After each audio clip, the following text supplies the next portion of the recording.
హిట్స్కి ఫ్లాప్స్కి అతీతంగా కెరీర్ని కొనసాగించే అతి కొద్ది మంది హీరోల్లో పవర్ స్టార్ పవన్ కళ్యాణ్ ముందు నిలుస్తాడని చెప్పొచ్చు. కెరీర్లో ఈ మధ్య ఒడిదుడుకులు ఎక్కువగానే వస్తున్నా సర్దార్ గబ్బర్ సింగ్ అనుకున్న రేంజ్లో ఆడకపోయినా పవన్ క్రేజ్ ఇంచు కూడా తగ్గలేదు. కాగా ఇప్పుడు పవన్ చేస్తున్న కాటమరాయుడు టాలీవుడ్ హిస్టరీలోనే 85 కోట్ల ప్రీ రిలీజ్ బిజినెస్ చేసిన అతి కొద్ది సినిమాల సరసన చేరుకుంది. కాగా పవన్ కెరీర్లో ఇది రెండో సినిమా అవ్వడం ఇక్కడ విశేషమని చెప్పొచ్చు.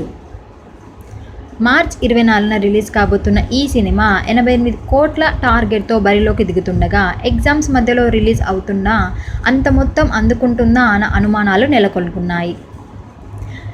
కానీ పవన్ తన క్రేజ్తో ఈసారి తప్పకుండా సంచలనం సృష్టిస్తారని విశ్లేషకులు అభిప్రాయపడుతున్నారు. మరిన్ని లేటెస్ట్ అప్డేట్స్ కోసం T2B లైవ్ని సబ్స్క్రైబ్ చేయండి. వీలైతే లైక్ చేయండి, కుదిరితే షేర్ చేయండి.